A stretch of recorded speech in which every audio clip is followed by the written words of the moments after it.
안녕하십니까? 안녕하세요. 네, 저와 함께 마가복음에 있는 말씀을 보겠습니다. 마가복음 1장 15절입니다.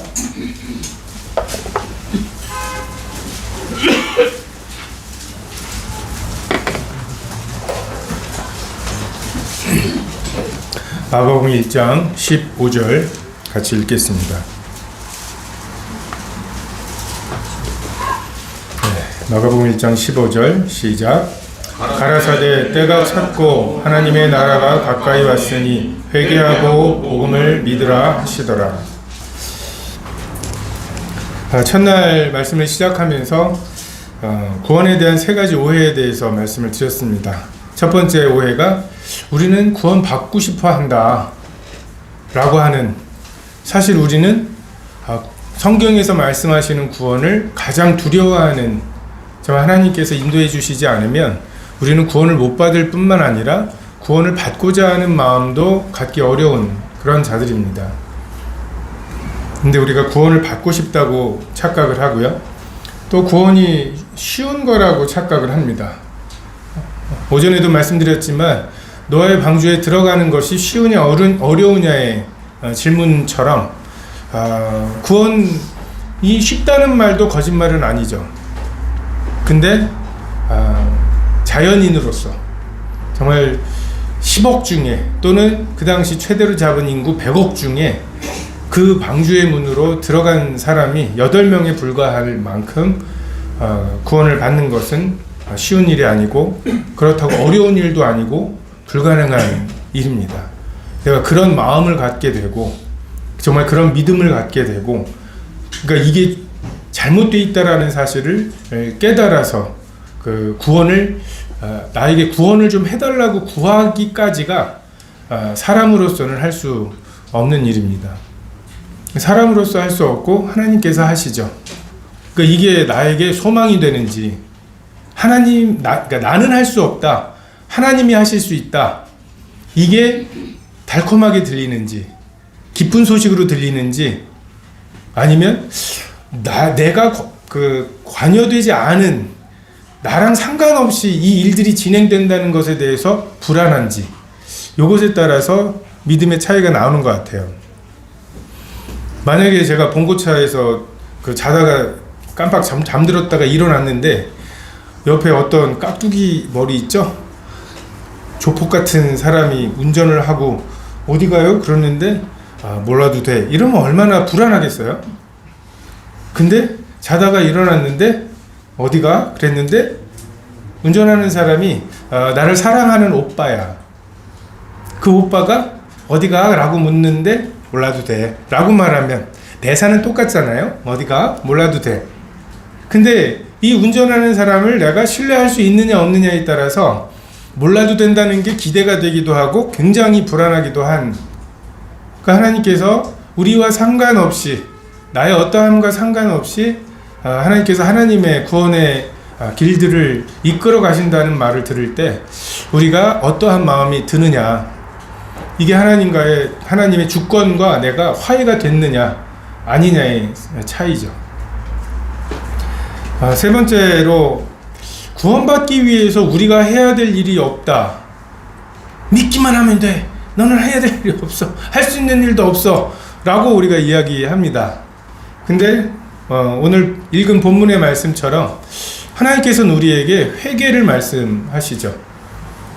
사도 바울도 자기의 복음에 대해서 정리하면서 내가 하나님께 대한 회개와 예수 그리스도께 대한 믿음을 전했다고. 그러니까 하나님께 대한 회개와 그리스도께 대한 믿음, 이 균형이 맞춰질 때에 구원의 역사가 일어납니다. 그러니까 우리 부모님이 믿으실 때 보면 그냥 교파교회의 전도지가 11조 잘 내면 복받고, 그리고 주의 성수 하늘나라로 가는 사다리인데 거기에 한 주 빠지면 사다리 하나씩 빠지는, 3번 연속으로 사다리가 빠지면 힘들다, 막 이런 식의, 그것도 이제 복음 전도지라고. 그래서 그렇게 그냥 하나님은 엄하신 분이고 율법을 잘 지켜야 되고, 근데 율법을 지킬 능력은 없고 그래서 외식적으로 믿는 척을 하기도 하지만 그 속에 이렇게 살아야 되는데 왜 나는 이렇게밖에 못 살지 하는 막 이런 율법으로 인한 고통이 있을 때 그냥 하나님께 대한 회개만이 정해지고 예수 그리스도께서 단번에 영원히 이루신 사역, 친히 나무에 달려 그 몸으로 우리 죄를 담당하셨으니 그럼 죄가 있어 없어? 있죠. 내가 죄인이죠. 지난 일주일 봐도 죄인인데요. 다시 친히 나무에 달려 그 몸으로 우리 죄를 담당하셨어요. 세상 죄를 담당하셨어요. 선생님의 죄가 있어요 없어요? 있죠. 그럼 죄인이에요 의인이에요? 죄인이죠. 다시 한번 해가지고서 한 두세 번 하다 보면 자기가 죄인이라는 걸 너무 절감하고 있던 이분에게 없군요. 정말 예수님께서 다 이루셨군요.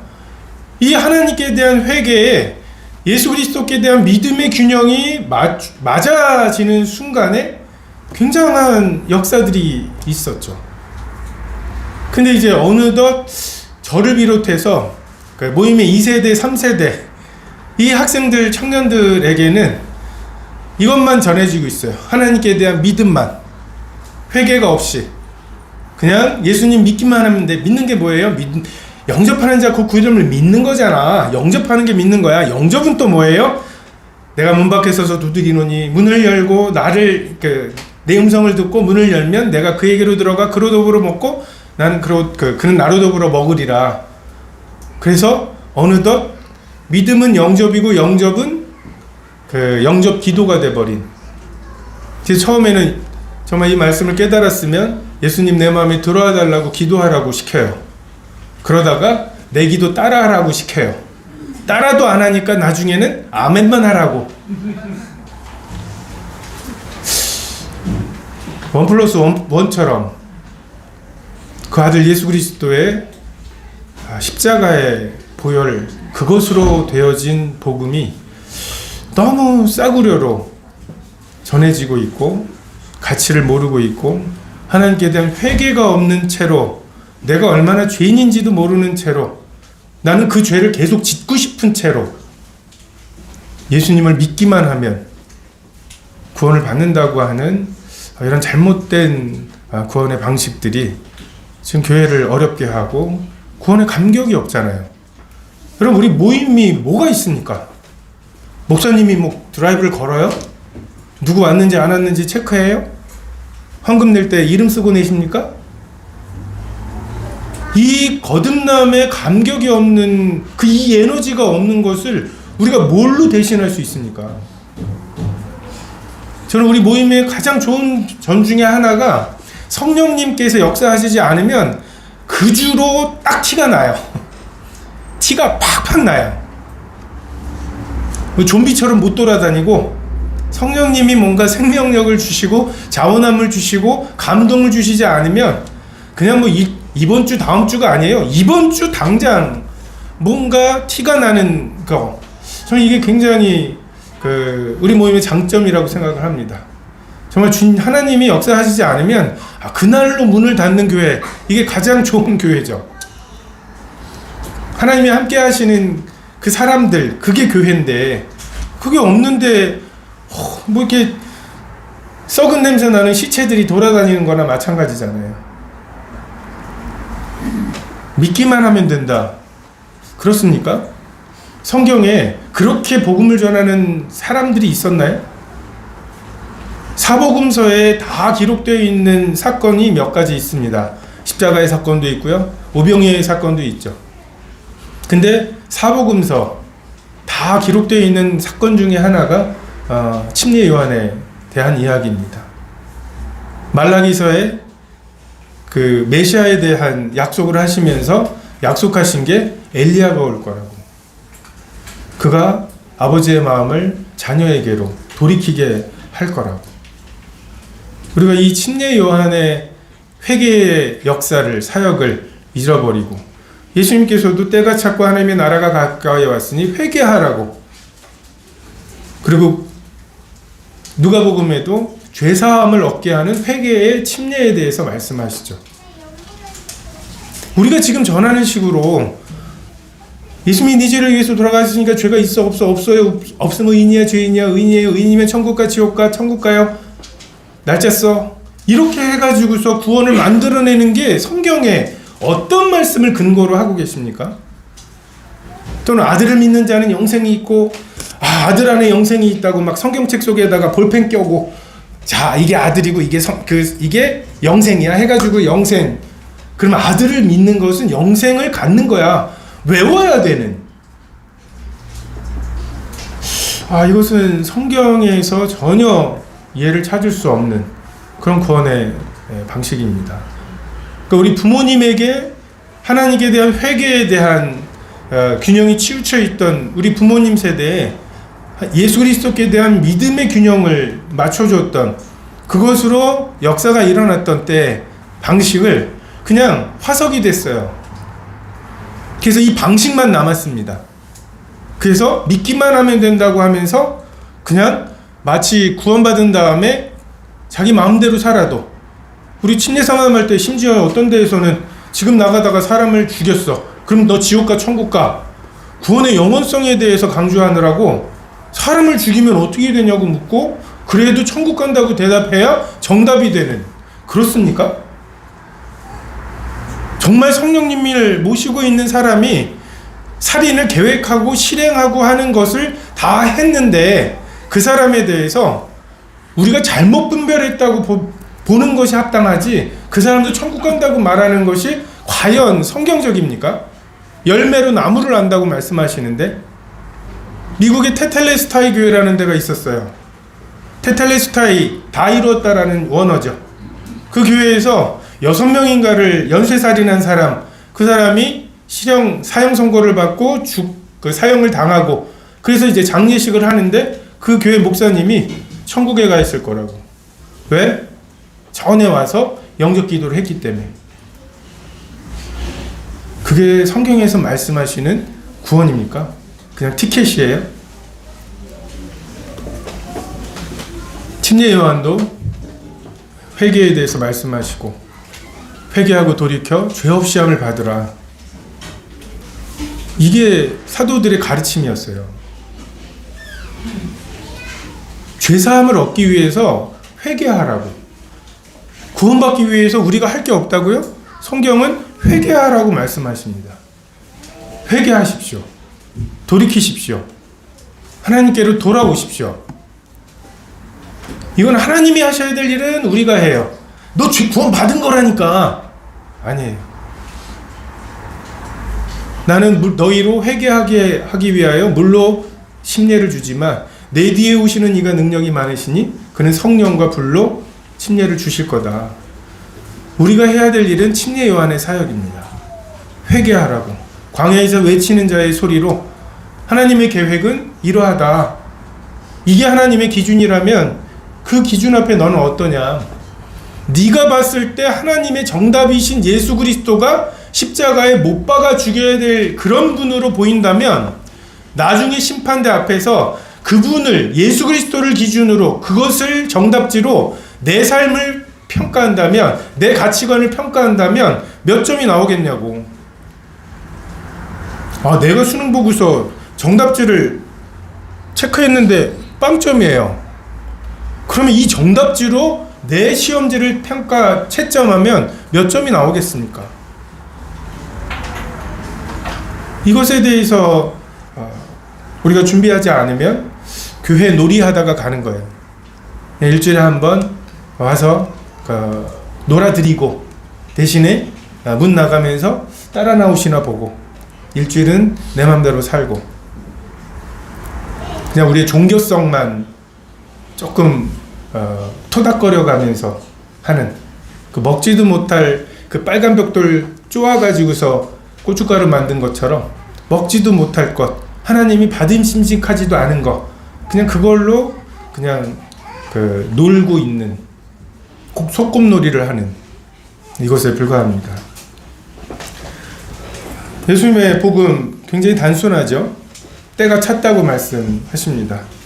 지금이 말세라고들 이야기하는데, 말세라고 하는 증거가 뭡니까? 디모데후서에 보면 말세에 고통하는 때가 이른다고 말씀하십니다.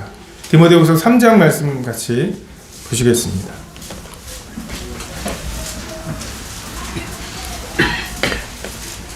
디모데후서 3장 1절에서 5절 말씀입니다.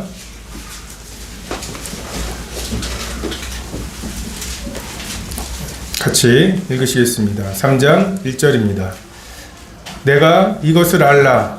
말세에 고통하는 때가 이르리니 사람들은 자기를 사랑하며 돈을 사랑하며 자긍하며 교만하며 회방하며 분모를 거역하며 감사치 아니하며 거룩하지 아니하며 무정하며 원통함을 풀지 아니하며 참소하며 절제하지 못하며 사나우며 선한 것을 좋아 아니하며 배반하며 팔며 조급하며 자고하며 쾌락 사랑하기를 하나님 사랑하는 것보다 더하며 경건의 모양은 있으나 경건의 능력은 부인하는 자니 이 같은 자들에게서 내가 돌아서라.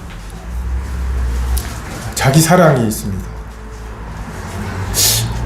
나의 5개의 감각이 선하게 완전한 기준으로 살아가는 것, 자아실현, 혈안이 돼 있죠. 돈과 쾌락을 사랑하죠. 마땅히 사랑해야 될 분이 하나님이시고 내 이웃인데 이 하나님과 이웃 그것에 쏟아부어야 할 나의 마음과 목숨과 힘과 뜻과 정성이 쾌락과 돈에 쏟아부어지고 있습니다. 배부르게 못할 것을 위하여 은을 달아주며 물을 가두지 못할 웅덩이들을 파고 있죠. 저는 최근에 자랑하며, 사랑은 자랑하지 않습니다. 그죠? 그리고 로마서에도 자랑하는 것에 대해서 사형에 해당하는 죄라고 말씀하시죠.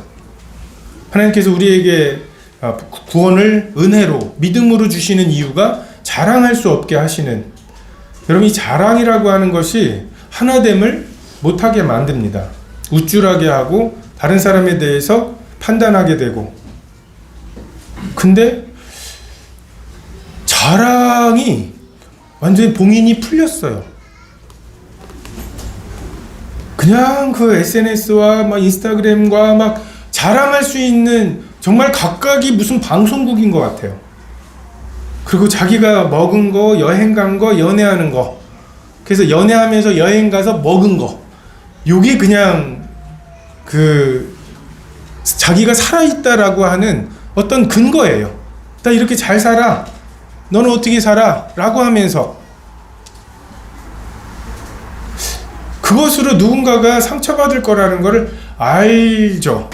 그럼에도 불구하고 그 사진을 올리는 게 아니라 그러라고 올리는 거예요. 상처받으라고. 나 이렇게 산다고.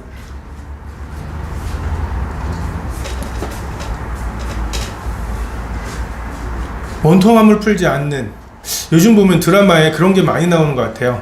갑질을 당하는 을이 있죠. 근데 이 갑질하는 갑을 응징하는 슈퍼갑이 있습니다. 응? 건물주가, 그것도 원통함을 풀지 않는 거잖아요. 용서할 생각은 안 하죠. 어쨌든 내가 원수 갚지 못하는 걸 누군가가 원수 갚아주는 것으로 해결하려고 하는 거잖아요. 정말 더 글로리에 보면은 정말 화를 낼 수밖에 없는 동은이가 나오죠. 근데 그 동은이에게 하나님이 주시는 해결책은 용서하라는 거예요. 자, 동은이가 용서하는 시나리오로 드라마를 만들면 보겠습니까? 우리 마음이 어디 있나? 하나님의 법. 정말 동은이는 그걸 용서할 수 있어야 이길 수 있는 거거든요. 그게 해결책이거든요. 근데 지금 하나님의 해결책 얼마나 어리석어 보입니까? 여러분 막 그 글로리 얘기하면서 막 속에다 시원하더라 어쩌고 하면서 막 그러고 있는데 용서했어야지. 더불어서 원수를 사랑했어야지. 이 말이 얼마나, 이게 2000년 전에만 그랬던 게 아니에요. 2000년 전에 예수님 때에만 그런 말을 하는 사람에 대해서 어리석게 여기고 왕따시키고 했던 게 아니에요. 지금도 동일합니다. 오히려 더하게 됐죠. 이게 말세의 증거입니다. 부끄러움을 몰라요. 그렇게 자랑하면 안 된다고 하는 우리의 양심이 있잖아요. 그죠? 그런 게 없어졌어요. 이게 말세의 징조입니다. 마태복음에 보면 불법이 성함으로 많은 사람의 사랑이 식어지리라. 법이 없어져요. 에이, 그래도 그건 아니지. 에이, 선을 넘네. 우리가 법으로 하지 않아도 부모 자식 간의 선이 있고, 동기 간의 선이 있고, 그리고 선생님과 아이들, 학생들 사이에 선이 있었죠. 그건 누가 가르치거나 하지 않아도 갖고 있어야 되는, 그러면 안 되는 무언가였어요. 근데 선이 하나씩 사라지죠. 법들이 하나씩 사라지죠. 불법이 왕성해집니다. 법이 없는 상태가 오히려 나아져요. 성경이 동성애를 죄라고 말한다고 가르쳐요. 근데 세상에서는 동성애가 한 번도 죄였던 적이 없잖아요. 기독교에서 동성애를 죄악시하자고 운동하는 게 아니죠. 그죠? 동성애는 한 번도 우리나라에서는 죄였던 적이 없었고, 근데 성경은 그것을 죄라고 말한다고 우리는 가르쳐 왔었고, 그냥 그렇게 살아왔어요. 타이타닉호가 침몰해 간다고 믿는 우리들은 사람들을 어쨌든 설득해서 구명정에 태우고 있었고, 그리고 이렇게 큰 배가 왜 침몰해 하면서 파티할 사람들은 파티했어요. 그냥 그렇게 서로 찌찌찌 하면서 살아왔었어요. 근데 점점 구명정에 사람 태우는 것을 죄악시해요. 로마서에 있는 그 말씀, 그 진리의 말씀을 성경은 이것을 죄라고 말한다고 말하는 것을 이제 죄라고 말한다고. 불법이 성하고 있습니다. 그게 왕성해지고 있어요. 말세이기 때문에 그렇습니다. 근데 불법이 성할 때 어떤 일이 일어납니까? 사랑이 식어집니다. 초대교회 에베소라는 교회도 정말 하나님 앞에서 너무 잘 싸운 교회였어요. 정말 칭찬을 많이 받았던 교회였습니다. 근데 그 와중에 처음 사랑을 잃어버리는, 지금 우리의 사랑의 원본들이 없어지고 있죠. 하나님의 사랑을 비유할 만한 것이 없어지고 있어요. 저 고등학교, 대학교 다닐 때 전도 집회 하시잖아요. 그러면은 집 나간 아들이 어렵게 돌아왔는데 현관에 불 꺼져 있으면 그냥 돌아갈까봐 불도 못 끄고 기다리시는 아버지의 마음으로 우리를 기다리십니다라고 하면 끝났어요. 그게 아버지 마음이구나. 나 같은 것도 이런 상태로 돌아가면 받아주시는구나. 그러니까 하나님의 사랑을 비유할 게 있었다고요. 하나님의 사랑이 이런 사랑이 있는데 이걸 모르네? 이런 거라니까 하면 뭔가 공감할 만한 게 있었어요. 하나님이 그렇게 해서 주신 사랑이 부부 간의 사랑이고, 그리고 형제 자매 간의, 남매 간의 사랑이고, 그리고 부모 자식 간의 사랑이죠. 부부 간의 사랑은 이제 로망이 아니죠. 그죠? 유행가 보면은 80%가 이루어지지 않은 사랑이래요. 왜요? 이루어진 사랑은 집에서 보잖아요. 엄마, 아빠. 여러분, 첫사랑하고 실패 안 했으면 어떨까라는 로망이 있으십니까? 지금처럼 사셨을 거예요. 다음 사람이랑 결혼할 걸 하는 또 로망을 가지고 살 거예요. 어떤 여자분이 동창회만 갔다 오면 그렇게 남자를 드르르 볶는데요. 누구 남편은 어쩌고 맨날 비교하면서. 근데 어느 날은 왔는데 아무 말도 안 해. 됐어.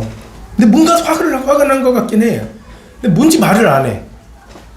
근데 하는 말, 설거지하면서 갑자기 뭔가 짜증이 난 것처럼 막 하더니 하는 말, 짜증나. 나만 남편 살아있어. 나가봤더니 이제 남편들 다 죽고 다들 이제, 그러니까 이런 우스갯소리가 돼버렸어요. 부부 간의 사랑이라고 하는 이게 하나님께서 삼위 하나님의 하나 되심의 비밀을 넣어두신 거거든요. 벌거벗었으나 부끄럽지 않은 관계. 정말 모든 것을 알면서도 그 모든 것을 그 있는 그대로 받아들여주는 관계.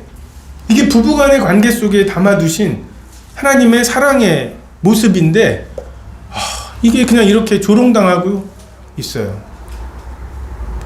동기간에 사랑하세요? 어디 동기간에 요즘 현실 남매 어쩌고 해가지고 남매간에 그 사이가 좋으면 오히려 이상하게 생각하고, 그렇지 이래야지 현실 남매지 하면서 사이 안 좋은 게 당연한 것처럼 그 형제 사랑, 정말 우리 그 교회를 통해서 하나님이 하려고 하시는 거, 형제 사랑, 형제 우애에 사랑을 얹어야 되는. 근데 그 형제 사랑 어떻게 해야 되는지를 교회 와서 배워야 돼요. 집에서 형제 사랑이 없어요. 제가 제일 심각하게 생각하는 거는 부모의 자식에 대한 사랑이에요. 우리 아버지는 아직도 어머니 하면은 눈물이 핑 도는 그런 분들 있죠. 아버지가 40에 나오신, 그 당시 40에 자식을 낳으면 얼마나 귀하겠어요. 근데 그런 시가 있죠. 어머니 하면, 어머니라는 말만 들어도 눈물이 납니다.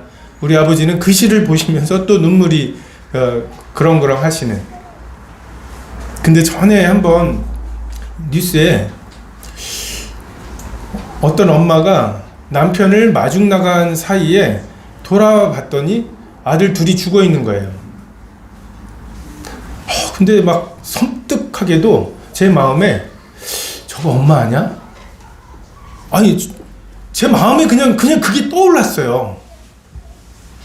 엄마였어요.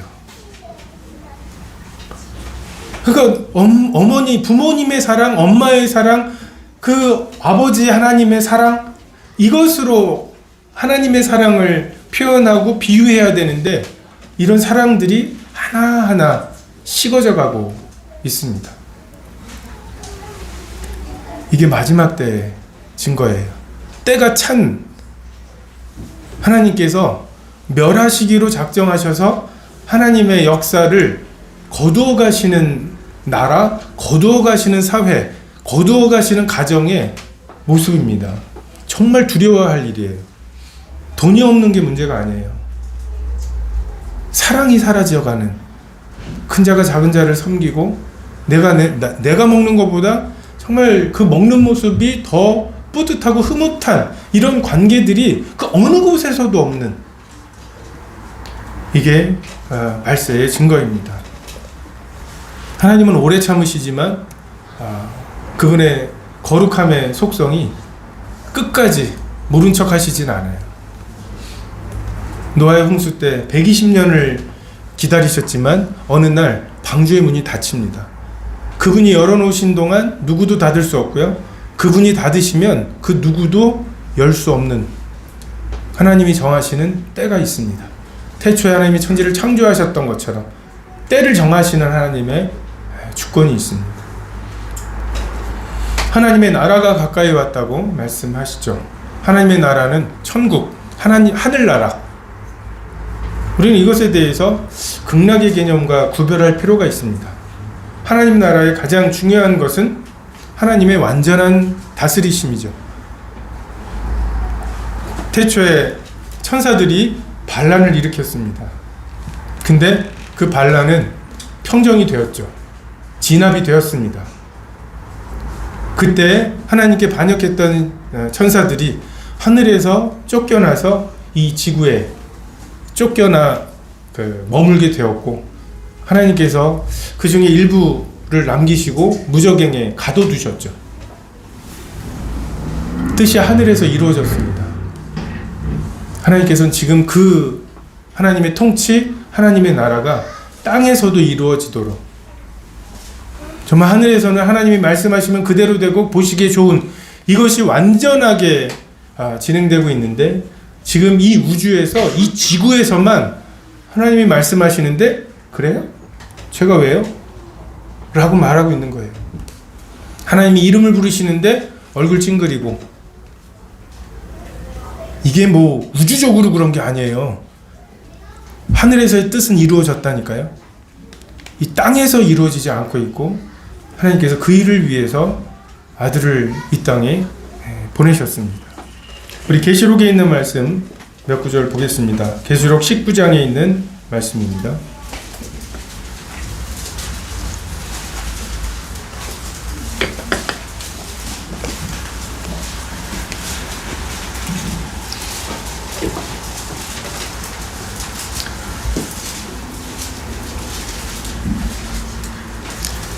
먼저 11절부터 15절까지 말씀을 같이 읽겠습니다. 계시록 19장 11절입니다. 시작. 또 내가 하늘이 열린 것을 보니 보라 백마와 탄자가 있으니 그 이름은 충신과 진실이라. 그가 공의로 심판하며 싸우더라. 그 눈이 불꽃 같고 그 머리에 많은 면류관이 있고 또 이름 쓴 것이 하나가 있으니 자기밖에 아는 자가 없고 그가 피 뿌린 옷을 입었는데 그 이름은 하나님의 말씀이라 칭하더라. 하늘에 있는 군대들이 희고 깨끗한 세마포 옷을 입고 백마를 타고 그를 따르더라. 그 입에서 이한 검이 나오니 그것으로 만국을 치겠고 친히 저희를 철장으로 다스리며 또 친히 하나님 곧 전능하신 이의 맹렬한 진노의 포도주 틀을 밟겠고. 15절까지입니다. 이게 하나님 나라의 모습입니다. 우리는 뭐 천년왕국이나 이런 게 되게 무슨 유토피아인 줄 알아요? 하나님의 다스리심입니다. 예수님은 어떻게 오시나요? 백마를 타고 오십니다. 처음 오셨을 때 나귀를 타셨죠. 겸손하게 오셨죠. 근데 다음에 오실 때 백마를 타고 누가 봐도 왕이신 분으로 면류관들을 지금은 왕들에게 나누어 주었던 그 권세를 유일하게 합당하신 예수님께서 그 면류관을 받으시고 왕으로 이 땅에 오실 거예요. 11절에 보면 그가 공의로 심판하며 싸우더라. 하나님이 지금 불공평하신 것에 대해서 지금 불평하시죠. 겁도 없이 하나님이 계시다면, 하나님이 공정한 분이라면 세상에 어떻게 이래 라고 하면서 하나님한테 공평하게 대해달라고, 엄밀히 말해서 하나님 이런 거 아니잖아요 라고 말을 하는데, 소원대로 하나님께서, 예수님께서 공정하게 해주실 거예요. 여러분, 하나님이 여러분을 정말 은혜로 대하지 않으시고 공정하게 대하면 어떻게 되는지 보여주실 거예요. 지금 뭐 우크라이나에서 전쟁이 있고 이스라엘에서 전쟁이 있고 하니까 어떻게 하나님이 살아계시다면 이런 일이 일어날 수 있냐고 물어보죠. 하나님이 막으셔서 이 정도인 줄 아세요. 하나님이 막으셔서. 하나님이 그 손을 떼시잖아요. 그래서 정말 니네 마음대로 해보라고 80억 명의 죄인들이 자기의 소원대로 세상을 운영하는 거, 이게 7년의 환란이죠. 하루에 4분의 1씩 죽고 20억이 죽어요.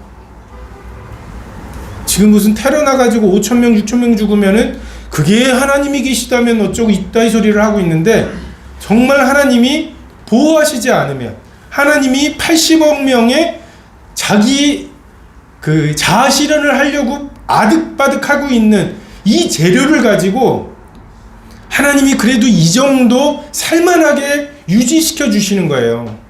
하나님이 그 은혜와 그 통치를 걷어가실 때, 그 상실한 마음에 하나님 두기를 싫어하는 사람들이 끝까지 하나님 두기를 싫어할 때 하나님께서 상실한 마음대로 내버려 두시고 니네 마음대로 해보라고.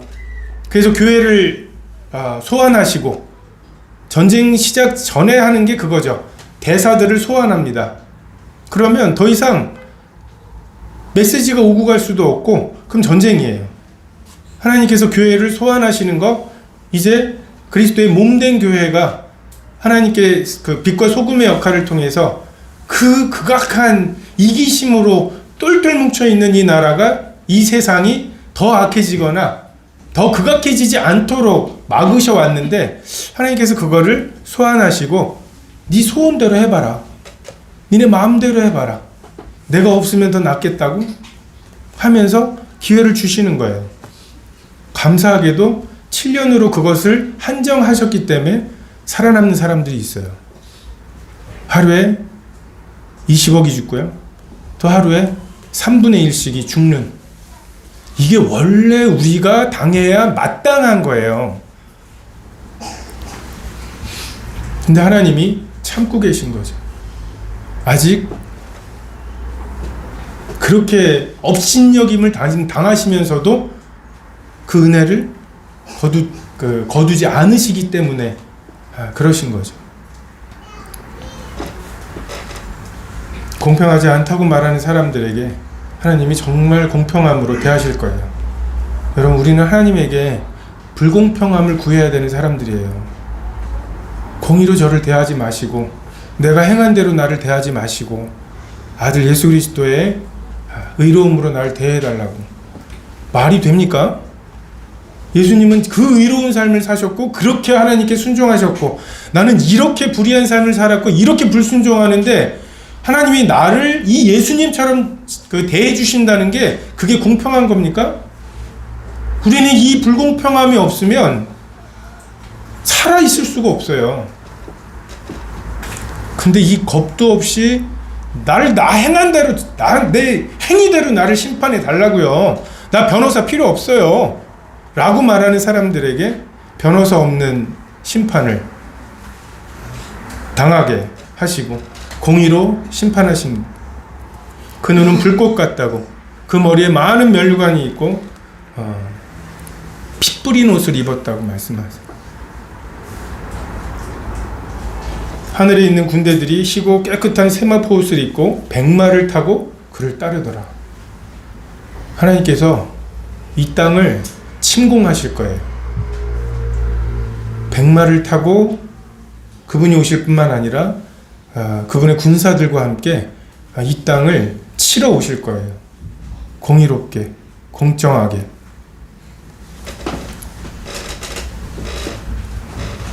예전에는 구유에서 목자들의 소박한 경배를 받으셨지만 그때는 왕들이 쓰고 있는 왕관들, 면류관들을 그분 혼자 쓰시고 그 권리를 주장하실 것입니다.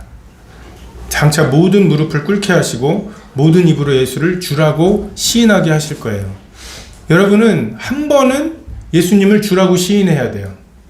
지금 몫으로 오셔서 십자가에 죽으신 그 예수님에게 그 아들이 아직 왕이 되기 전에 우리와 가까이 계실 때에 내가 그 아들에게 입맞추는 것, 그분이 당신이 나의 주님이십니다.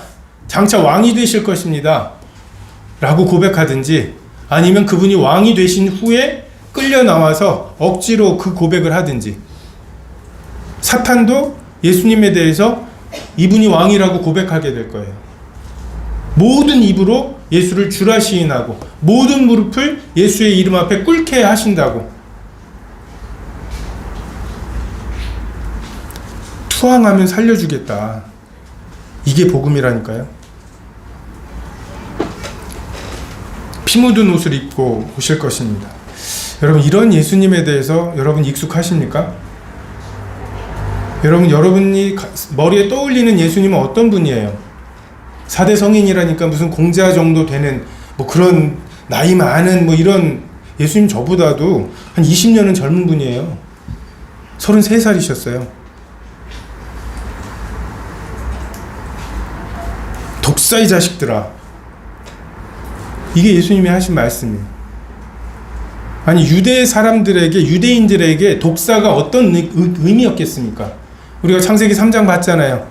뱀에 의해서 죄가 들어오고 그 이후에 운명이 그렇게 된 것을 배운 유대인들에게 독사와 독사의 자식이라는 말이 어떤 표현이겠어요? 제가 만약에 그거와 동일한 의미의 말을 이 강단에서 하면은 이거 삐 처리해야 돼요. 방송 용어가 안 되는.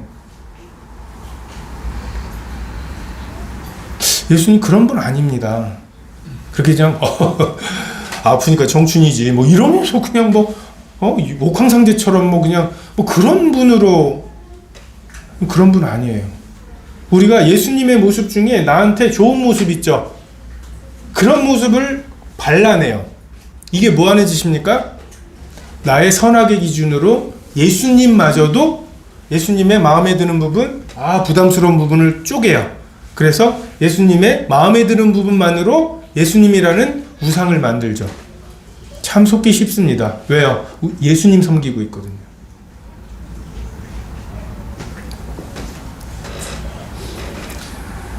15절에 그의 입에서 날카로운 검이 나온다고. 예수님 얼마나 이 땅에서 수고하고 무거운 짐진 자들아 다 내게로 오라고 부르시고, 예수님을 부인한 베드로를 뭐라고 안 하시고 그냥 눈을 마주치시고, 가늠 중에 잡힌 여인에게 나도 너를 정죄하지 않는다고. 그 한편에 달려있는 강도, 정말 예수님도 숨이 가빠있는 그런 와중에 내가 오늘 나와 함께 낙원에 있으리라. 정말 예수님의 입술에서 살리는 말씀, 격려하는 말씀, 죄로부터 해방시켜주는 말씀, 이것으로 가득했던 분이 그러한 말씀들을 끝내 거절한 사람들에게 날카로운 검과 같은 말씀으로 그들을 치실 거고, 성경에 보면 그렇게 해서 하나님을 대적하느라고 아마겟돈에 모여있던 그 적군들을 치시는데 나온 피가 말의 굴레까지 온다고 말씀하세요. 그리고 그 피가 서울에서 전라도 광주까지 미칠 거라고. 정말 이스라엘이 비옥해질 거예요. 정말 이스라엘이 피로 완전히 깨끗해질 것입니다. 예수 그리스도 믿는 사람들, 하나님의 선지자들을 죽인 그 이스라엘에 대해서 그들이 받아 마땅한 형벌을 하나님께서 주실 거예요.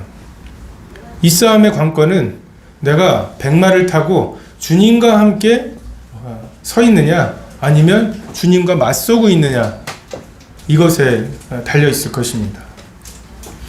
진노의 포도주 틀이 있습니다. 포도주를 담기 위해서 포도를 담아놓고 막 짓밟죠. 거기에 즙이 나오도록. 예수님께서 예수님을 거절한 사람들, 그 사람들을 그렇게 짓밟으실 거예요. 그러시느라고 예수님의 옷이 피로 물들어 버리는.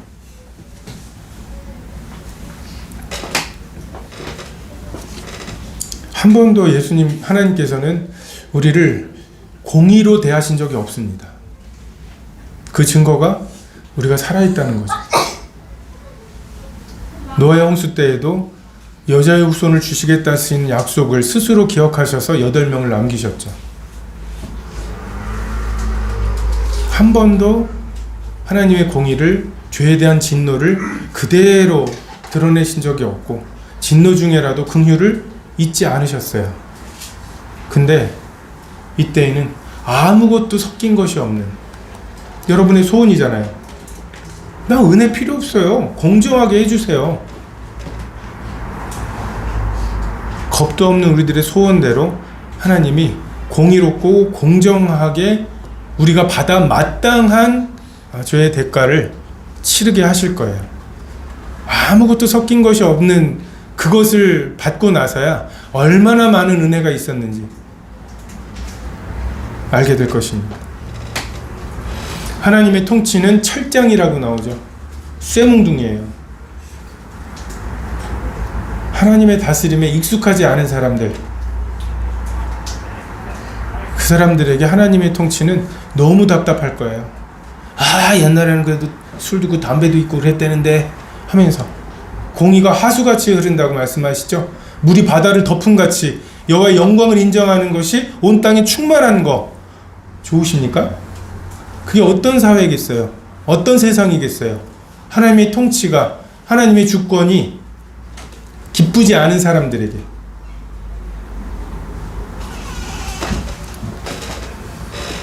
우리는 이 하나님의 진노로부터 구원받을 필요가 있습니다. 이 하나님의 나라가 가까이 왔다고 하는 것, 그분의 심판이, 그분의 통치가 가까이 왔다는 것, 이것에 대해서 두려워하고 정말 하나님의 편에서, 예수님의 편에서, 예수님의 군사로, 군대로 이 땅에 와야지 그분을 맞서는 사람으로 하나님과 대적하며 이 전쟁을 맞이하는 것은 소망이 없습니다. 이사야서에도 보면 여호와의 은혜의 해와 우리 하나님의 신원의 날을 전파하여 모든 슬픈 자를 위로한다고. 여러분, 예수님의 역할이 두 가지예요. 하나님의 은혜의 해를 선포하시는 것과 하나님의 신원의 날, 보복의 날. 계시록에도 보면 목배인 자들이 이것을 갚아주시기를 어느 때까지 지체하실 거냐고 묻죠. 주님, 오래 참으시지만 반드시 그 죄를 물으실 것입니다. 지금은 은혜의 해죠. 우리의 허물을 간구하시는 때예요. 못 본 척 하시는 때예요. 그분의 생명싸개 안으로, 방주 안으로 우리를 초청하시는 때예요. 그리고 문 밖에 서서 두드리시는 때죠. 여러분 주변에 아직 이런 집회에 여러분을 초청하는 친구들이 있다는 거, 가보자고 하는 말하고 어떤 동기로 오셨는지 모르지만 올 마음이 있다는 거, 이 마음을 내가 잡고 있는 게 아니에요.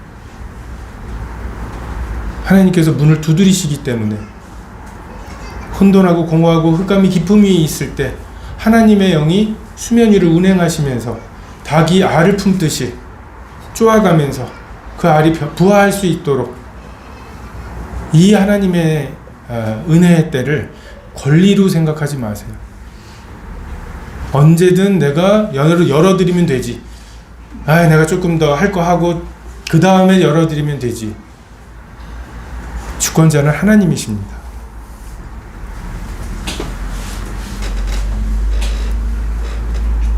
어린이도 죄인도 창녀와 세리도 심지어 문둥병자도 예수님께 다가올 수 있었죠.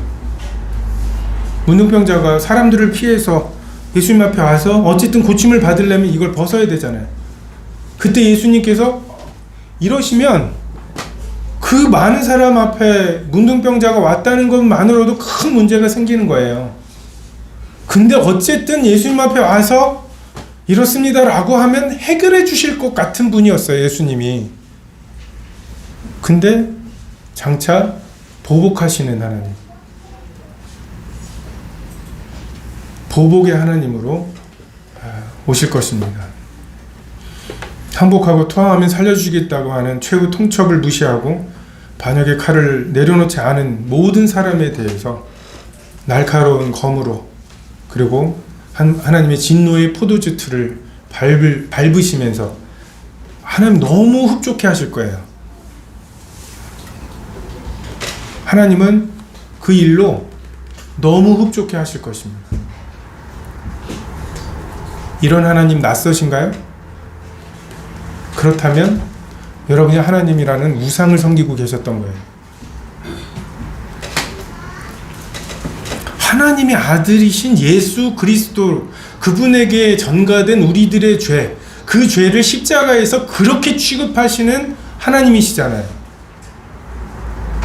정말 조그만한 자비도 섞이지 않은 그런 죄를 지은 사람에게 쏟아부어야 할 마땅한 공의를 쏟아부으시는 그 하나님의 그 공의로움의 성품이 십자가에 드러나 있지 않습니까? 근데 그 하나님이 낯설어요? 뭘 믿으시는 거예요?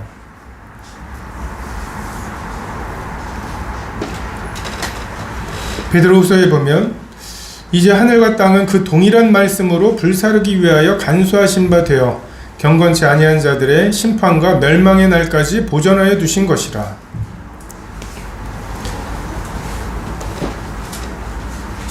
동일한 말씀.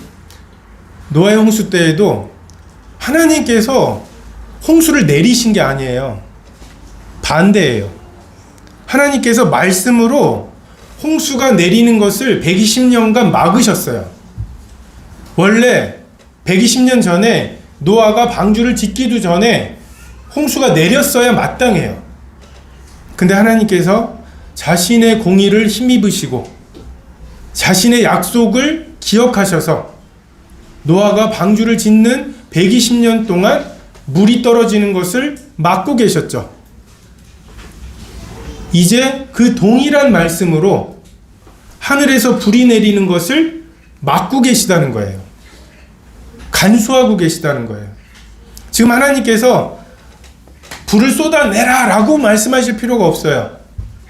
다만 불이 쏟아지는 것을 막고 있던 그 말씀을 거두시기만 하면 돼요. 하나님의 아들 예수 그리스도를 그렇게 죽여버리는 세상에 대해서 현장범이잖아요. 여기에 더 증거가 필요하고 여기에 더 재판을 해야 됩니까? 판결은 났습니다.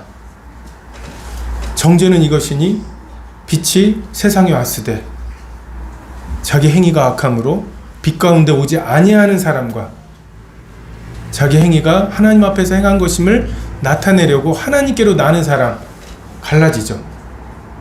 이것으로 하나님의 심판이 이미 끝났어요. 근데 하나님이 2000년간 지금 불이 내려오는 걸, 불사르는 것이 내려오는 것을 막고 계신 하나님께서 이 말씀을 이제 되었다. 120년간 열려 있어서 안 닫힐 것 같던 그 방주의 문이 어느 날 닫혔던 것처럼 하나님께서 닫으시면 그날로 불사르기 위하여 내려오고 심판과 멸망의 날이 임할 것입니다. 이 진노를 스스로 견디실 수 있겠습니까? 하나님이 예수님의 십자가를 통해서 보여주신 죄에 대한 진노, 이것을 스스로의 의로움으로 견디실 수 있겠습니까? 하나님의 나라가 가까이했으니 회개하라고 말씀하시죠. 지금 우리의 상황이 이렇습니다. 돌이키라고 말씀하시죠. 유대인과 헬라인들에게 하나님께 대한 회개와 우리 주 예수 그리스도께 대한 믿음을 증거한 것이라. 나는 너희로 회개케 하기 위하여 물로 침례를 주거니와. 여러분 침례식 보셨겠지만 침례는 완전히 물에 잠그는 거죠. 그죠? 전에 한번 서대문교회에서 어떤 좀 퉁퉁한 형제가 있었는데 그 형제를 침례를 주는, 근데 이제 그 타이밍이 있잖아요. 이제 들어가서 완전히 잠근 다음에 이제 올라오는, 이제 그 형제도 이제 그 타이밍을 생각하고 했는데 하다가 조금 남았어요. 그래서 완전히 잠궈야 되는데 하면서 꺼내려다가 다시 넣었는데 이 형제는 이제 나오나 보다 하고 숨을 쉬었다가 죽을 뻔해. 그래서 막 죽을 뻔했다고 굉장히 화를 내길래 죽을 준비가 안 돼 있냐고. 그래서 그거에 대해서 다시 한번 주인 날아가기 싫어? 막 이러면서 농담을 했는데, 침례 완전히 잠기는 거예요. 회개의 침례가 무엇입니까? 내가 얼마나 죄인인지, 내가 얼마나 내가 주인이고자 하는지, 나의 죄에게 완전히 압도되는 것, 이게 회개의 침례입니다. 침례당하면 어떻게 되죠? 죽습니다. 죽어야 돼요. 내가 주인된 삶에 대해서 죽어야 돼요. 죽는다는 게 뭐예요? 성경에서 말씀하신 죽는다는 것은 감각이 없는 거예요. 우리 죽은 사람 묻어버리거나 태워버리잖아요. 조금이라도 감각이 남아있는 살아있는 사람을 묻어버리거나 태워버리면 큰일 나죠. 정말 모든 자기의 힘을 동원해서 그 뜨거움에서 격렬하게 반응하겠죠. 근데 죽은 사람은 반응하지 않습니다. 감각이 없어요. 사탄이 와서 야, 네가 주인된 삶을 살아. 얼마나 그럼 너 하나님처럼 될 거야. 되게 만족스러울 거야 라고 꼬드길 때 우리 속에서 그래? 나도 그런 생각이 있었는데 이게 없어지는 거예요. 살아봤어. 아무것도 없어. 공허하기만 해. 정말 내가 주인 돼서 사는 삶에 대해서 혐오하게 되는 것. 이게 회개의 침례입니다. 내가 주인된 삶에 대해서 죽는 거예요. 감각이 없는 거예요. 사탄이 그것으로 야, 이걸 못 먹게 하셨어? 야, 그럼 넌 뭘 먹으라고? 이렇게 와서 막 이간질을 할 때 야, 하나님 그런 분 아니야 라고. 그리고 사탄하고 싸울 것도 없고 그냥 나는 하나님이 임의로 먹으라고 하신 것에 바빠가지고 미안해 너 거기 있었어? 하면서 하나님을 누리고 하나님을 섬기고 하는 것에 분주하고 강도 만난 자를 위해서 나의 것들을 투자하고 할 때 우리가 선악과 때문에 고민하지 않아요. 아니 아무리 손버릇이 나쁜 사람도 사랑하는 여자랑 연애를 하면서 2시간 너무 재밌었어요. 막 얘기도 하고 막 그러고는 헤어지면서 와 내가 2시간이나 같이 있으면서 야 지갑을 안 건드렸어? 그 사람이 정말 사랑한다면 사랑해서 연애를 하는 사람이 2시간 동안 아니야 저건 내가 하면 안 돼 이런 생각을 했겠냐고요. 죄는 짓지 않으려고 애를 쓰는 것조차도 가치가 없는 거예요. 아니 에덴 동산에 먹을 게 얼마나 많은데 하나 못 먹게 하신 거 나무 밑에서 오늘은 이거 먹지 말아야지 안 먹을 거야 따기만 할 거야 놓기만 할 거야 만지기만 할 거야 이러면서 그 나무 밑에서 그 고민을 하고 있는 게 얼마나 어리석은 거예요. 얼마나 먹을 게 많은데 더구나 동산 중앙에 생명나무가 있잖아요. 생명이 뭐라고요? 유일하신 하나님과 예수 그리스도를 아는 거. 아니 그걸 추구하다 보면 선악과를 먹네 안 먹네는 잊어버려지는 사탄은 그 취급이 적당합니다. 죄에 대해서 죽어야 돼요. 갈라디아에서 나오는 대로 그리스도 예수의 사람들은 정과 욕심을 십자가에 못 박았느니라. 우리 갈라디아에서 2장 20절은 되게 많이 외우시죠. 근데 19절을 잘 모르시더라고요. 내가 율법으로 말미암아 율법을 향하여 죽었나니 이는 하나님을 향하여 살려 함이니라. 우리가 율법으로 말미암아 율법에 대해서 죽어야 돼요. 여러분 율법 지키십니까? 주일 성수하세요? 십계명 지키십니까? 지키세요. 율법은 선한 것입니다. 그것으로 죄를 깨달으시고 그것으로 내가 조금도 하나님 앞에 한 계명조차도 지킬 수 없다고 하는 것을 깨닫고 내가 주인된 삶에 대해서 완전하게 항복하시고 완전하게 죽으시고 그래서 사탄이 와서 이러쿵 저러쿵 얘기하고 네 속에 그래도 선한 게 있잖아 라고 말할 때 그것에 대해서 너 누구냐고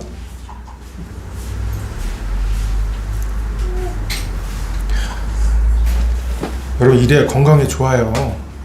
구원 받으시고 상처받고 막 이러지 마시고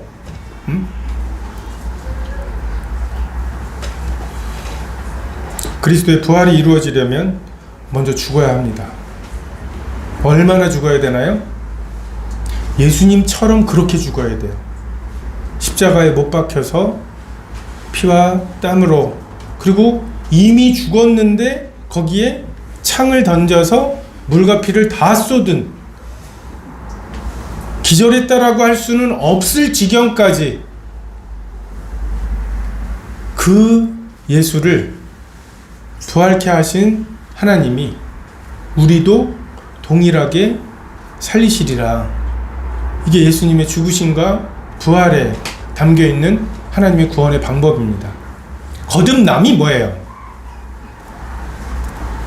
2번 태어나는 거잖아요. 나는 죽어야 돼요.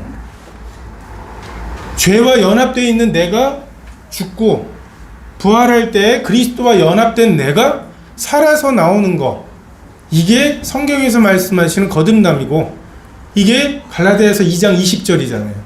내가 그리스도와 함께 십자가에 못 박혔나니 그런즉 이제는 내가 사는 것이 아니요 오직 내 안에 그리스도께서 사시는 것이라. 근데 내가 죽지 않은 채 왕이 둘인 채 이렇게 살 수 있다고 착각을 하고 내가 나에 대해서 실망하지도 내가 주인된 삶에 대해서 혐오하지도 않은 채 아직 구원받고 싶지 않은 거잖아요 그게. 근데 믿기만 하면 된다고 세뇌당하는 거죠.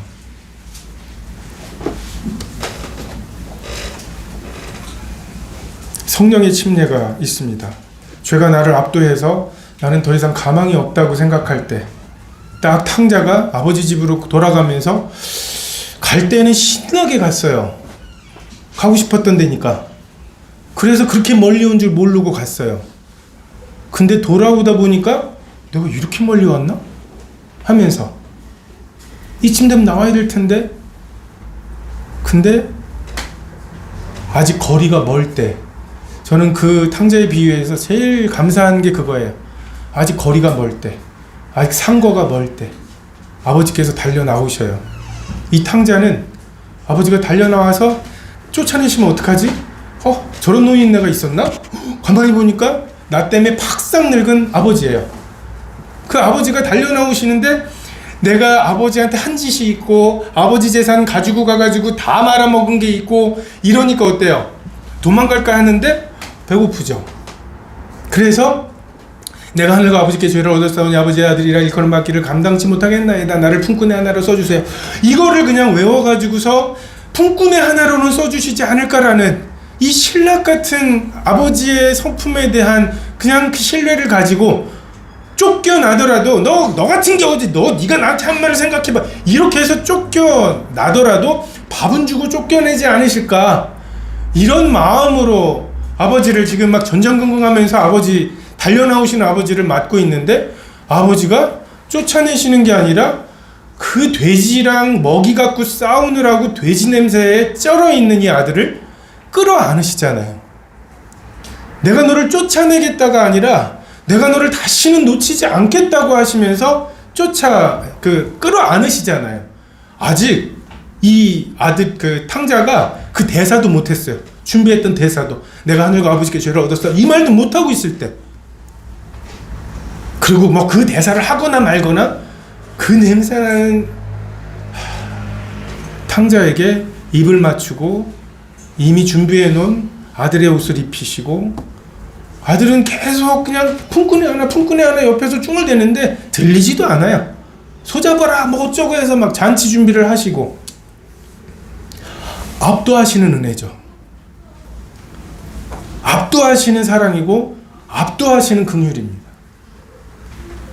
내 죄가 나를 압도했다면, 그래서 내가 정말 나에 대해서, 내가 주인된 삶에 대해서 감각이 없어지고 죽음을 맞았다면, 그런 자들에게 하나님께서 정말 우리가 요만큼 구하는데, 품꾼의 하나를 구하는데 다시 아들로 잔치를 베푸시는, 정말 우리가 감당할 수 없는, 그냥 이렇게 해서 숨 쉴 수 있는 정도가 아니라 압도하셔요. 그리고 그것으로 이 탕자의 마음이 바뀝니다. 아버지가 내 죄를 사해 주셨다고 하는 확신이 생길 뿐만 아니라, 내가 이 아버지를 위해 살고 싶다, 내가 이 아버지를 위해 죽고 싶다, 아버지를 사랑해야 된다는 의무가 생긴 게 아니라 이 아버지를 사랑스럽게 되는, 이게 거듭남입니다. 회개의 침례를 통해 죽고 성령의 침례를 통해서 살아나는, 이것이 하나님의 방법입니다. 예수님 앞에, 하나님 앞에 내가 벗었으므로 두려워하여 숨었다고 말했던 이 아담과 하와, 근데 하나님 앞에 자기가 얼기설기 만들어 놓은 무화과 나무 잎으로 만든 그 옷을 벗고 완전히 벌거벗은 채 하나님의 처분을 구하고, 그때 하나님께서 가죽옷을 지어 입히시는 것, 이게 하나님과 화목하는 길이죠. 아벨이 그걸 봤죠.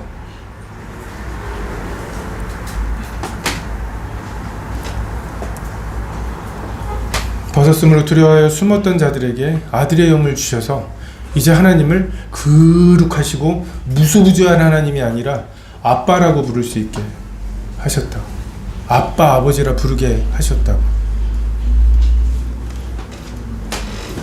당신 나라에 임하실 때 나를 기억만 해달라고. 나는 그렇게 살았고 지금 당신을 보니까 하나님의 아들이시고, 하나님의 당신이 오셔서 이렇게 죽으시는 걸 보니까 정말 당신 나라가 임하실 텐데, 그럼 심판이 있을 텐데, 나는 정죄를 받고 지옥에 갈 텐데, 나를 기억해달라고. 얘 내가 오른편에 한편에 있었던 강도야. 나머지 하나는 계속 욕했는데 얘는 하면서 그냥 막 선처를 해달라는 거잖아요. 근데 그 강도에 대해서 내가 오늘 나와 함께 낙원에 있으리라. 감당할 수 없는 은혜로, 그가 구하지도 못하는 은혜로 그를 대하시고 성령으로 말미암아 하나님의 사랑을 우리 마음에 부어주시고 그것으로 우리의 마음에 하나님의 법이 생기는 거죠. 하나님이 사랑스러운, 그리고 사랑스러운 하나님이 눈길을 보내주시는 강도 만난 자에 대해서 하나님의 긍휼이 우리 마음에도 생기는, 내가 육체 가운데 사는 것은 나를 사랑하사 나를 위하여 자기 자신을 버리신 하나님의 아들을 믿는 믿음, 아들의 믿음으로 살게 되는 것, 이게 믿음으로 우리를 구원하신다는 말씀의 의미입니다. 내 하나님 여호와는 소멸하는 불이시요 질투하는 하나님이시라. 여러분의 하나님, 나에게 좋은 것만 골라놓은 그 우상에 이 하나님, 질투하시는 하나님, 소멸하는 불이신 하나님, 이분을 반드시 넣어야 합니다. 마지막으로 예수님께서는 복음을 믿으라고 말씀하시죠. 무엇을 믿는가? 어떤 사람은 하나님이 계신 건 믿는데요. 잘하십니다. 내가 하나님은 한 분이신 줄 믿느냐? 잘하는도다. 귀신들도 믿고 떠느니라. 하나님을 믿는 믿음? 하나님을 믿는데 두려우십니까? 그러면 두렵지 않다면 귀신만도 못한 믿음이에요. 귀신들은 믿고 떨어요. 하나님이 계시다는 걸 믿는 것, 그것이 성경에서 말씀하시는 믿음이 아니에요. 이순신 장군을 믿으십니까? 무슨 뜻이죠? 중요한 취직시험에 노량해전 언제, 이렇게 명량해전 언제 해서 이렇게 쓰는 거? 그게 예수님을 믿는 건가요? 이순신 장군을 믿는 건가요? 또는 이순신 장군이 400년 정도에 존재했었다는 거, 임진왜란 때 어떤 일들을 했다는, 그냥 이순신 장군이 이력을 믿는 건가요? 성경에 예수님을 믿으라라는 말씀을 이순신 장군을 믿느냐라고 하는 단어에 대입을 해보면, 자, 여기에 12척의 배가 있습니다. 어디서 긁어모았는지 이게 군함인가 싶은, 근데 여기에 133척의 배가 있어요. 오랜 동안 전쟁 준비를 해가지고서 되게 잘 준비되어 있는. 근데 누군가가 묻습니다. 너 어디 탈래? 이순신 장군이 어디 계신데요? 그럼 저 여기 탈래요. 이게 예수님을 믿는다는 말과 이순신 장군을 믿는다는 말이에요. 이순신 장군이 존재했다는 걸 믿는 거 포함하죠. 그리고 이순신 장군이 어떤 일들을 했는지를 포함하죠. 하지만 이순신 장군을 믿는다는 말은 이순신 장군 자체를 믿는 것을 의미하는 거예요. 하나님 그런 분 아냐? 이게 나와야 믿는 것이지, 나 예수님 믿어요. 예수님이 이러한 일을 하셨잖아요. 근데 예수님이 원하시는 것, 이것에 예수님이 지휘하시는 배에 타지를 않아요. 어떤 사람이 복면을 하고 나를 기절시킨 다음에 내 배를 칼로 찔러요. 이 사람은 뭔 줄 아세요? 의사예요. 그죠? 복면을 하고 나를 기절시킨 다음에 칼로 찌르는. 강도 아니면 의사잖아요? 강도라고 생각하면 정말 긴장되겠죠? 근데 의사라고 생각하면, 여러분, 의사를 믿는다라는 말이 무슨 뜻이에요? 와가지고서 자꾸만 가보라고 해서 가긴 가는데 해서 가서 진찰해봤더니 암이래요. 이게 무슨 암이야? 이 식스팩 만드느라고 내가 얼마나 힘들었는데 하면서 되게 자아실현, 되게 자랑스러워하고 있는데 자아실현이 암이라니까 하고서 그거 떼내야 된대요. 의사 선생님 믿는다는 게 뭐예요? 그게 암이라고 하는 진단을 믿는 거죠. 그리고 그 의사 선생님이 누우라고, 수술대에 누우라고 할 때 정말 완전히 무방비 상태로 의사 선생님이 떼내야 된다고 판단되시는 건 떼내시고, 남겨야 될 거라고 생각되는 건 남기시고, 의사 선생님의 주권에 완전히 맡기는 거죠. 그 의사 선생님이 믿어진다면 어떻게 되겠습니까? 너 이거 수술해야 돼 라고 말할 때 꼭 해야 돼요? 라고 말하지 않겠죠. 저도 되나요? 라고 말하겠죠. 믿음이 헷갈리는 게 아니에요. 지금 이순신 장군이 어디 타셨는데요? 라고 묻고 나도 거길 탈래요. 예수님이 우리를 어디로 인도하시겠습니까? 영생으로 인도하시겠죠. 영생이 어떤 길입니까? 십자가예요. 그 피냄새 나는 십자가로 우리를 인도하실 거예요. 그게 믿어지면 갈 것입니다. 그러면 거기에 하나님과의 사귐이 있을 거예요. 왕따 당하는 애랑 하나님이 쟤랑 같이 밥 먹어줘.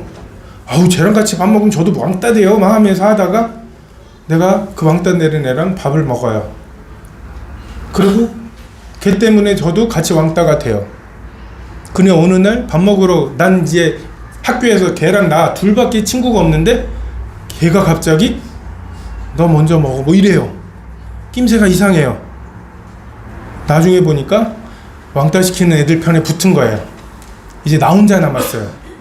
나 혼자 고개 쳐갖고 혼자 밥 먹고 그러다가 어느 날 예수님도 참 외로우셨겠다.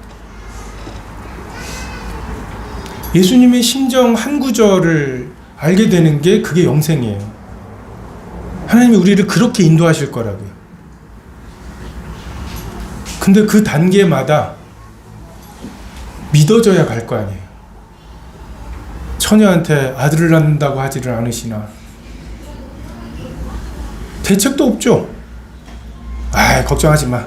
내가 남편은 이렇게 해줄 거고 이렇게 해줄 거고 너 돌 맞지 않게 해줄게. 이런 보장을 해주시는 분이 아니에요. 항상 물으시는 게 나 믿냐고. 믿음이 없이는 하나님을 기쁘시게 못하나니 하나님께 나아가는 자는 반드시 그가 계신 것과 자기를 찾는 자들에게 상 주시는 이심을 믿는, 이게 진짜 동기가 되느냐. 그게 믿어지면 이순신 장군의 배를 탈 것입니다. 그러면 승리하겠죠. 그게 믿어지면 방주에 탈 것입니다. 그러면 아라라산에 도달할 것이고요. 예수님이 믿어지면 예수님이 가셨던 길을 가게 될 거고 예수님이 피하셨던 길을 피하게 될 거죠. 그게 구원입니다. 하나님 없이 잘 사는 이 사망의 삶에서 하나님 없이는 하루도 못 살게 만들어 주실 거예요. 내가 주인 되어서 자아실현을 하는 그 삶으로부터 나를 건져내셔서 내 맘대로 살지 못하게, 걸리적거리게, 죄책감 들게 해주실 거예요. 네 번의 말씀의 결론은, 여러분은 구원받고 싶으십니까? 구원받는 게 100이라면 99가 나 구원받고 싶습니다 라는 고백인 것 같아요. 그 고백이 되면 우리가 구원받기를 원하는 것보다 하나님이 우리를 구원하시기를 더 원하셔요.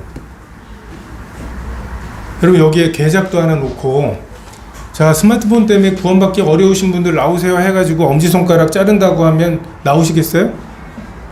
여러분 되게 사랑하는 줄 알죠? 내가 나 되게 사랑하는 줄 알죠? 아니에요.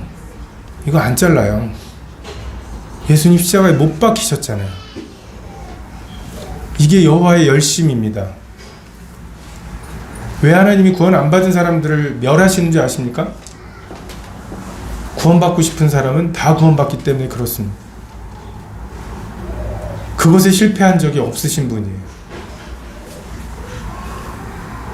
저도 침례요한의 역할처럼 나는 물로 침례를 회개하게 하기 위하여 물로 침례를 주는 것에 저 역할이 있습니다. 내 뒤에 오시는 이가 능력이 많으시니 그가 성령으로 침례를 주실 거예요. 성령과 능력과 큰 확신으로 침례를 주실 겁니다. 우리를 압도하실 거예요. 그때 우리의 간증이 그렇게 복잡하지 않을 거예요. 내가 맹인으로 있다가 지금 보고 있습니다. 아니, 이것보다 더 명확한 간증이 어디 있어요. 보인다는데. 그게 우리의 에너지입니다. 기도하겠습니다.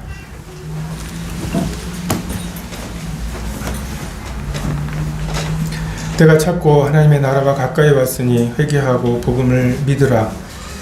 참 단순하게 주님 말씀하십니다. 저에게 복음이 단순해질 수 있게 주님께서 얼마나 엄청난 일들을 겪으셨고 그것을 마다하지 않으셨는지 감사드립니다. 저희는 저희의 손가락 하나도 아끼고 있는 자들입니다. 자기 아들을 아끼지 않으신 그 하나님의 사랑을 비춰주시고 참 내 속에 법이 없음을, 하나님을 사랑해야 된다는 의무가 있지만 참 하나님을 사랑하는 마음이 없음을 알게 해주셔서 참 주님 앞에 회개하게 하시고 돌이키게 하시기를 원합니다. 돌아온 탕자에게 배고파서 왔느냐고 말하지 않으시고 그 정도면 충분하다고 말씀하시고 죽은 가운데에서 살아왔다고 반기시는 그 아버지의 사랑을 아직은 열려있는 방주의 문을 간과하지 않게 해 주시기를 기도를 드립니다.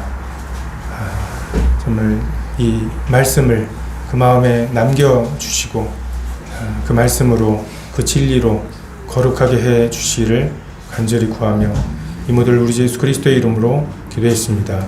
아멘.